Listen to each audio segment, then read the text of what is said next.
ನಮಸ್ತೆ, ಐಸಿರಿ ಕನ್ನಡ ಯೂಟ್ಯೂಬ್ ಚಾನಲ್ಗೆ ಸ್ವಾಗತ. ಇವತ್ತು ನಾವು ಉತ್ತರ ಕರ್ನಾಟಕ ಶೈಲಿಯ ಜೋಳದ ರೊಟ್ಟಿ ಹಾಗೂ ತುಂಬದ ಬದನೆಕಾಯಿ ಮಾಡ್ತಾ ಇದ್ದೀವಿ, ನೋಡೋಣ.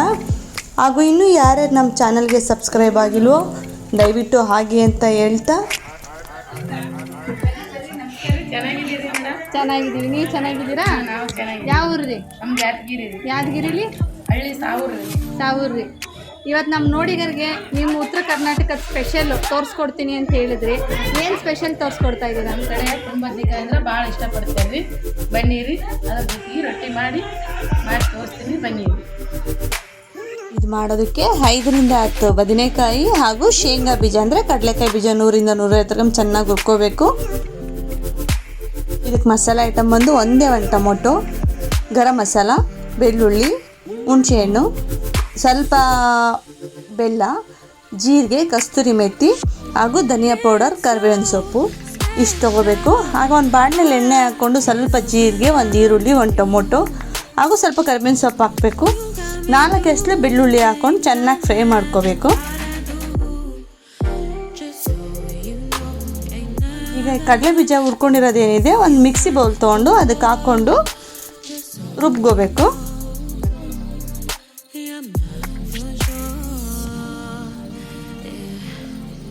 ಈಗ ಎಣ್ಣೆಲಿ ಏನು ಹುರ್ಕೊಂಡಿರ್ತೀವಿ ಟೊಮೊಟೊ, ಈರುಳ್ಳಿ ಎಲ್ಲನೂ ಅದನ್ನು ಮಿಕ್ಸಿ ಬೌಲ್ಗೆ ಹಾಕ್ಕೋಬೇಕು.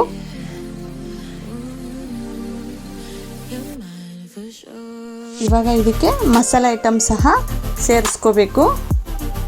ಮೊದಲಿಗೆ ಎಳ್ಳು ಹಾಕ್ಕೊಳ್ಳೋಣ, ಬೆಳ್ಳುಳ್ಳಿ,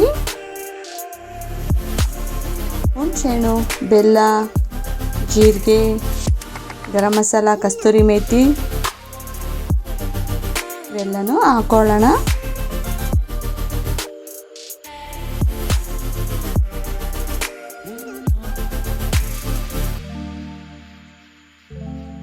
ಹಾಗೆ ಇದಕ್ಕೆ ಸ್ವಲ್ಪ ಕೊತ್ತಂಬರಿ ಸೊಪ್ಪು ಹಾಕ್ಕೊಳ್ಳೋಣ.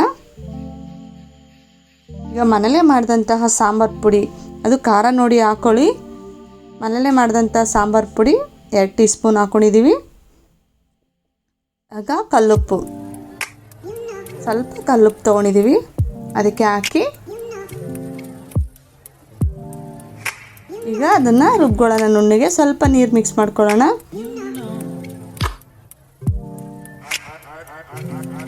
ನೋಡಿ, ಇಷ್ಟು ನುಣ್ಣಗಾದರೆ ಸಾಕು. ಇವಾಗ ಮಸಾಲೆ ರೆಡಿಯಾಗಿದೆ,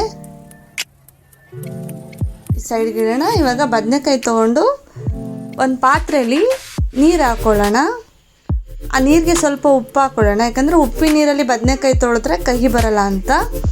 ಈ ಬದನೆಕಾಯಿ ಒಂದೊಂದಾಗಿ 4 ಪೀಸ್ ಮಾಡ್ಕೋಬೇಕು. ಒಳಗಡೆ ಕೆಟ್ಟಿರುತ್ತೆ ಅಂತ ನೋಡಿಕೊಂಡು ಚೆನ್ನಾಗಿರೋ ಬದನೆಕಾಯಿ ತೊಗೊಂಡು ಉಪ್ಪು ನೀರಲ್ಲಿ ಹಾಕಿ ನೆನೆಸಿ ಚೆನ್ನಾಗಿ ತೊಳಿಬೇಕು. ತೊಳೆದಂಥ ಬದನೆಕಾಯಿಗೆ ಈಗ ಮಸಾಲೆ ರುಬ್ಕೊಂಡಿರೋದೇನಿದೆ ಅದನ್ನು ಒಂದೊಂದಾಗಿ ಬದನೆಕಾಯಿ ಒಳಗೆ ಸ್ಟಫಿಂಗ್ ಮಾಡಬೇಕು. ಒಂದೊಂದೇ ಬದನೆಕಾಯಿ ಒಳಗೆ ಈ ಥರ ಮಸಾಲೆ ತುಂಬಿಕೊಂಡು ಇಡಬೇಕು. ನೀಟಾಗಿ ಫಿಲ್ ಮಾಡ್ಕೋಬೇಕು. ನೋಡಿ, ಎಲ್ಲ ಬದನೆಕಾಯಿನೂ ಸ್ಟಫಿಂಗ್ ಮಾಡಿ ಈ ಥರ ಇಟ್ಕೊಂಡಿದ್ದೀವಿ. ಈಗ ಒಗ್ಗರಣೆಗೆ 4ರಿಂದ 5 ಎಸಳು ಬೆಳ್ಳುಳ್ಳಿನ ಜಜ್ಕೊಳ್ಳೋಣ. ಹಾಗೆ ಮಿಕ್ಕಿರೋ ಮಸಾಲೆನ ಎತ್ತಿಡೋಣ ಸೈಡಲ್ಲಿ. ಈಗ ಒಂದು ಬಾಣಲಿಗೆ ಜೀರಿಗೆ, ಸಾಸಿವೆ, ಸ್ವಲ್ಪ ಆಯಿಲ್ ಹಾಕೋಣ. ಚಿಟಪಟ ಅಂತ ಸೌಂಡ್ ಬಂದಮೇಲೆ ಸ್ವಲ್ಪ ಕರಿಬೇವಿನ ಸೊಪ್ಪು, ಬೆಳ್ಳುಳ್ಳಿ ಹಾಗೆ ಸ್ಟಫಿಂಗ್ ಮಾಡ್ಕೊಂಡಿರೋ ಅಂತಹ ಬದನೆಕಾಯಿನೂ ಹಾಕಿ ಸಹ ಚೆನ್ನಾಗಿ ಫ್ರೈ ಮಾಡ್ಕೊಳ್ಳೋಣ. ನೋಡಿ, ಈ ಥರ ಎಣ್ಣೆಯಲ್ಲಿ ಚೆನ್ನಾಗಿ ಬೇಯಬೇಕು. ಎಲ್ಲ ಸಾಫ್ಟ್ ಆಗಬೇಕು ಬದನೆಕಾಯಿ. ಈಗ ಇದು ಬೆಂದಿದೆ. ಇದಕ್ಕೆ ಮಿಕ್ಕಿರೋಂತಹ ಮಸಾಲೆ ಏನಿದೆ ಅದನ್ನು ಸೇರಿಸ್ಕೊಳ್ಳೋಣ. ಚೆನ್ನಾಗಿ ಮಿಕ್ಸ್ ಮಾಡೋಣ. ಚೆನ್ನಾಗಿ ಮಿಕ್ಸ್ ಆಗಿದೆ. ಈಗ ಸ್ವಲ್ಪ ನೀರು ಸೇರಿಸ್ಕೊಂಡ್ರೆ ಸಾಕು. ನಾವು ಜೋಳದ ರೊಟ್ಟಿಗೆ ಮಾಡ್ತಿರೋದ್ರಿಂದ ಗ್ರೇವಿ ಥರ ಸ್ವಲ್ಪ ಗಟ್ಟಿಗೆ ಮಾಡ್ತಾಯಿದ್ದೀವಿ. ಇದಕ್ಕೆ ಯಾವುದೇ ಥರ ಉಪ್ಪು ಹಾಕ್ತಿಲ್ಲ, ಯಾಕಂದರೆ ಮಸಾಲೆ ರುಬ್ಬುವಾಗೆ ಉಪ್ಪು ಹಾಕ್ಕೊಂಡಿದ್ದೀವಿ ನಾವು. ಈಗ ಸ್ವಲ್ಪ ಮುಚ್ಚಿಟ್ಬಿಟ್ಟು ತೆಗೆದು ಕೊತ್ತಂಬರಿ ಹಾಕಿ ಚೆನ್ನಾಗಿ ತಿರುಗಿಸಿದ್ರೆ ತುಂಬಿದ ಬದನೆಕಾಯಿ ಗೊಜ್ಜು ರೆಡಿ ಆಯಿತು. ಬರೀ ಗೊಜ್ಜಿದ್ರೆ ಸಾಕಾ? ಇದ್ರ ಜೊತೆನೂ ರೊಟ್ಟಿ ಮಾಡೋದು ಹೇಗೆ ಅಂತ ಇದೇ ವಿಡಿಯೋದಲ್ಲಿ ನೋಡೋಣ. ಈಗ ಗೊಜ್ಜು ರೆಡಿಯಾಗಿದೆ. ರೊಟ್ಟಿ ಮಾಡೋದಕ್ಕೆ ಇನ್ನೊಂದು ಕಡೆ ಒಂದು ಪಾತ್ರೆಯಲ್ಲಿ ನೀರು ಬಿಸಿ ಆಗುವಾಗ ಅದಕ್ಕೆ ಸ್ವಲ್ಪ ಜೋಳದ ಹಿಟ್ಟು ಹಾಕ್ಕೊಳ್ಳೋಣ, ಬೇಗ ಆಗುತ್ತೆ. ಒಂದು ಬಟ್ಲಷ್ಟು ಜೋಳದ ಹಿಟ್ಟು ತೊಗೊಳ್ಳೋಣ. ನೀರು ಕಾಯ್ತಾ ಇದೆ. ಈಗ ಇದನ್ನು ನೋಡಿ ಈ ಥರ ಮಾಡಿಕೊಂಡು ಅದನ್ನು ಸ್ವಲ್ಪ ನೋಡಿ ಈ ಥರ ಮರಳು ಬರಬೇಕು ನೀರು. ಈ ಥರ ಹಾಕಿ ಬಿಸಿ ನೀರು ಹಾಕಿ ಸ್ವಲ್ಪ ಕಲಿಸ್ಕೊಳ್ಳೋಣ. ಜೊತೆ ಇವಾಗ ನೋಡಿ ಈ ಥರ ಚೆನ್ನಾಗಿಟ್ಟು ಹದ ಬರೋ ಥರ ಕಲಿಸ್ಕೋಬೇಕು. ಈಗ ಸ್ವಲ್ಪ ತಣ್ಣೀರು ಹಾಕೊಂಡ್ರೂ ಪರವಾಗಿಲ್ಲ.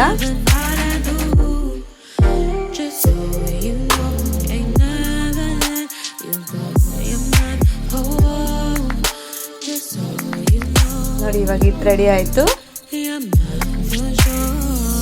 ನೀಟಾಗಿ ರೌಂಡಾಗಿ ಜೋಳದ ರೊಟ್ಟಿ ತಟ್ಟೋಣ. ಕಾವಲಿ ಬಿಸಿಯಾಗಿದೆ ಅಲ್ಲ, ಒಂದು ಕಡೆ ಕಾವಲಿ ಬಿಸಿಯಾಗಿದೆ. ಅದ್ರ ಮೇಲೆ ಈ ಥರ ಹಾಕಿ ಒದ್ದೆ ಬಟ್ಟೆಯಿಂದ ಸೈಡಲ್ಲಿ ನೀಟಾಗಿ ಈ ಥರ ಮಾಡಿಕೊಂಡ್ರೆ ನೀಟಾಗಿ ಚಪಾತಿ ಥರ ಉಬ್ಬುತ್ತೆ. ಎಷ್ಟು ಸಾಫ್ಟಾಗಿದೆ ನೋಡಿ, ಅದು ರೊಟ್ಟಿ ಥರ ಕಾಣ್ತಾನೇ ಇಲ್ಲ.